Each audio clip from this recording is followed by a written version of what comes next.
This video is sponsored by Defense Brand.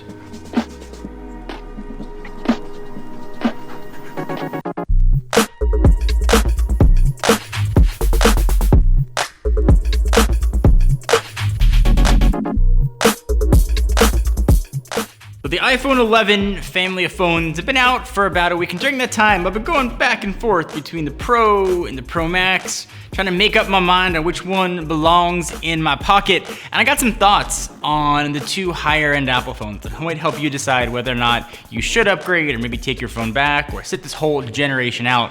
We'll have a bunch more info coming in our full review, so hit that like button for the review. In the meantime, here are my initial thoughts on the iPhone 11 Pro and the 11 Pro Max. So the iPhone 11 Pro, like most recent iPhones, got leaked like crazy. Case manufacturer, dummy units, all kind of being seeded out. And the initial way the phone looked, with the camera modules and the area around it being all blacked, the phone looked straight up ugly. And that's kind of what I think everybody expected the phone to look like. When the phones finally hit, there were subtle differences. The matte colors, I think, makes the phones look and feel really good in the hand, but perhaps the biggest, most subtle thing was color matching the glass area around the cameras to the back of the phone. It kind of takes what would have been a gigantic eyesore into more of like a moderate eyesore. So it seems like the general theme of the 11 line, so all of them, are very subtle changes. On the Pro, again, that holds true, subtle changes to the screen. The brightness for me has actually been a really noticeable difference. I was at my son's soccer game over the weekend. It was noon in Southern California. It was like peak sunlight, and I could see the screen take pictures of him. So that's a practical use where I liked that extra brightness. As far as getting all the way up to that 1200 nits max brightness, I looked at some HDR content. It looked brighter to my eyes, but I like having the extra flexibility. It just makes the phone a bit more useful. That aside, the display is pretty much identical, save for the removal now of 3D Touch.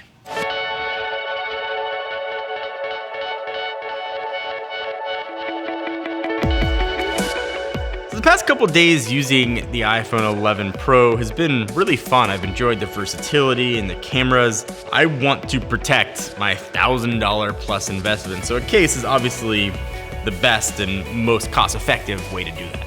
So I want something that can survive drops. My phone's getting knocked off of countertops. So the Defense Shield is a great way to go. It's made with an anodized aluminum metal.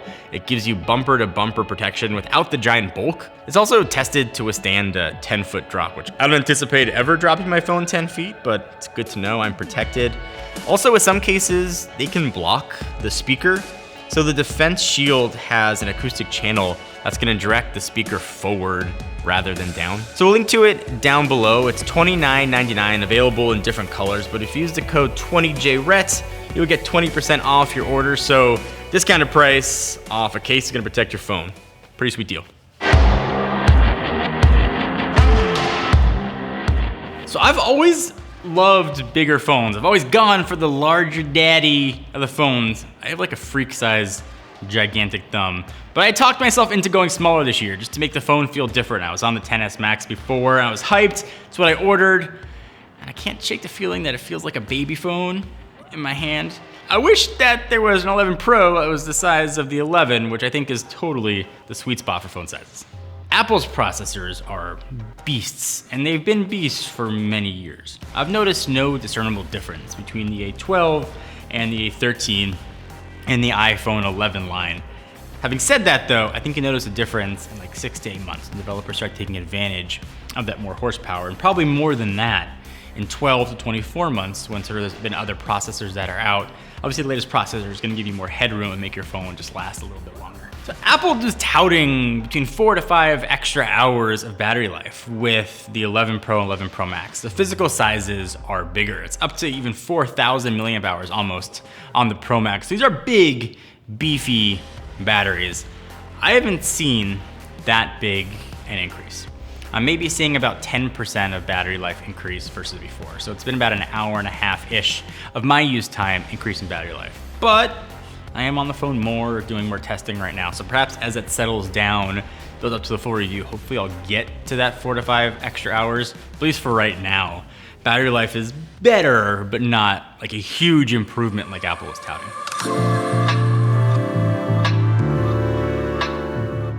Camera, I think, is where you see the biggest difference between the XS and the 11 Pro line. The detail is absolutely staggering. And we did a comparison sort of showing what those look like. It's not to say the XS camera was bad, but the step up to the 11 is really significant. But where the iPhone 11 Pro starts to come out is you take it with less ideal lighting situations. And if you go to night, the night mode is absolutely incredible. And perhaps one of the best things about it is you don't have to think about it. If you're out with friends, you forget to switch to night mode, you end up getting a bad-ish picture, and you lose the moment.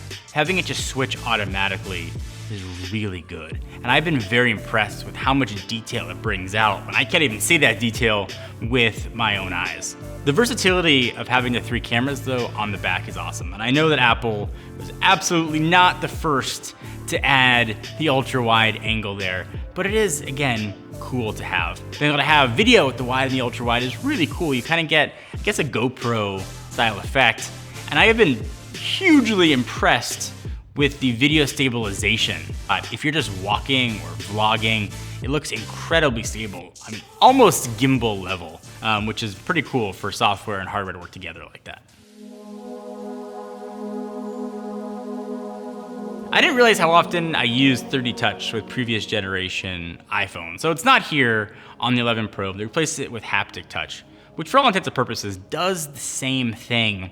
With the one exception being you can't use the whole keyboard as a trackpad, but the spacebar works, and you just gotta sort of retrain your muscle memory to just use the spacebar. Apple made a big deal about how much faster Face ID is, and I guess it is faster. The different angles have been nice. So I have 3 PayPal accounts, and I was trying to log into one and switch the account to go to another one, and before I can even hit the switch button, I was already logged in to PayPal, because using Face ID for authentication, it is really fast. I don't think the speed increase for Face ID is enough of a reason to upgrade phones. You get a lot of that with iOS 13 up from 12, but the angles have certainly been nice to have. The cameras have been awesome. Battery life has, at least to my experience, been a little bit improved. The speakers are a little bit better. The screen's a little bit brighter. All those little things have added up to, I think, an improved experience with the phone. And it's met my expectations. Whether it's worth the price, that's something only you can answer. Price is dependent on everybody. I'm happy that I upgraded to the 11 Pro, although I probably will switch back to 11 Pro Max full time. There's the other equation here. You got the 11 that gets almost everything that the Pro phones get, save for the OLED panel and the telephoto. So 1 week in, the iPhone 11 Pro has met my expectations.